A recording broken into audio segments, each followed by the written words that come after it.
এক পরীক্ষা ফাঁস করতে হইলে যে সিলেবাস দেওয়া হয় ওটার ভিতরে রইলে ফাঁস করা যাইব না, বারে গিয়ে ফাঁস করা হইব। তো আল্লাহ সিলেবাস দিয়েছেন কাদ আফলাহাল মুমিনুন আল্লাযীনা হুম ফি সলাতিহিম খাশিউন। মুমিন হল অবশ্যই সফল কাম যারা নামাজ ও বিনয় অবলম্বন করে, একাগ্রতায় নামাজ পড়ে, কইয়া কোয়ালিটি হইতরা বাহায়া মিথ্যা কি বাসে, যাকাত সময় মতো দেয়, লজ্জাস্থান দিয়ে গুনাহ তাকি বাঁচায়, নামাজ রীতিমতো পড়ে, হ্যাঁ, ব্লগ আর অপচয় করে না। 10টা সিফত আল্লাহ কইছে, অগুণ করলে এরা কামিয়াব হইব। তো এই সিলেবাসের বারে আমরা আরবি যাই আর আজমি যাই, ভারতীয় যাই আর অন্য দেশের মানুষ যাই, বাসমুন। তো আমরা আল্লাহর সিলেবাস বাদ দিলেছি, কামিয়াব কিলে হইতাম।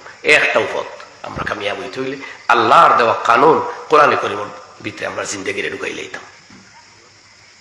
আর তাহলে বললাম টুকাইয়া গবেষণা করে ব্রেন দিয়ে বার করার দরকার নাই।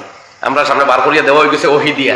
ও ভাই, ব্রেন দিয়ে বার করতাম বাঁচবার পথ, আল্লাহ ওহির মাধ্যমে বাতাইয়ে দিলাইছেন বাঁচবার পথ। আর লাগেনি, শুধু আমলের দরকার।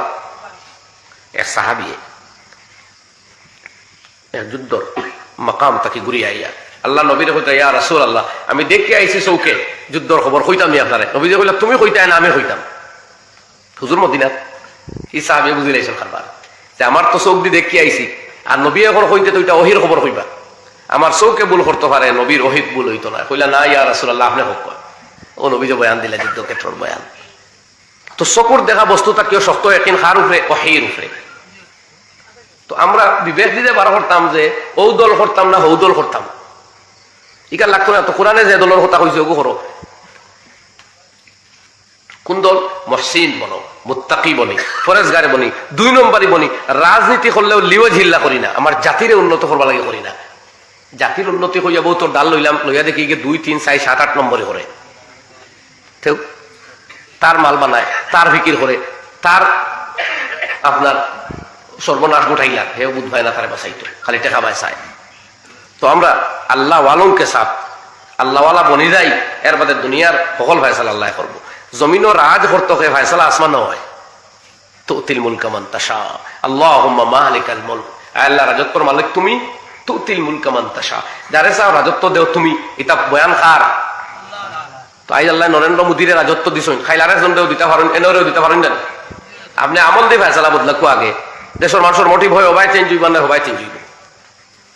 ও দেখছেন নি আমাদের দেশের সম্মানিত প্রধানমন্ত্রী কইসলা যে তুমি তাই মোবাইলের লাইট জ্বালাওয়ার, তালি বাজাওয়ার, করোনা বাগাও। এটা মাত্র আখলে এমনি লইবান নাই, লইবান নি। কিন্তু লাখ লাখ কোটি কোটি মানুষের তালিও বাজাইছেন, লাইটও জ্বালাইছেন, মনে করছেন করোনা জার গিয়া। মানুষের আকল তুকাইছে না, তার মাত মানাত লাগি গেছে। আল্লাহ মানানি লইছে, বেটা দিলাম মকবুলিও দিছিল আল্লাহ, সারা মানুষের মাত মানছে। আকল যুক্তি সায়েন্সর খেলা আপনি পক্ষে বুঝাইছেন। ও আল্লাহ যদি ফিরিয়া মানুষের বুধ উদয় করিলেন, বলে দূর ওইটা তো বেয়াখলি মাত্র, তার পিছনে কোনো যুক্তি নাই। তো এইটা মানুষ বিগড়িতে পারেন না, হইন না। তো আপনি কিতা করবা?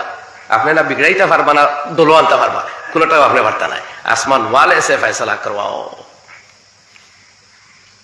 বুঝা গেছেন তখন ভাই? ও আমার ভিতরে জানা আইলো, কোরআন হাদিস সামনে লইয়া মাতিলাম, বাকি আমরা কেউ কোনো ফয়সালা করতাম পারতাম না। আমরাও খাতাকার সিয়াকার হল, আল্লাহর তুচ্ছ গুলাম হল।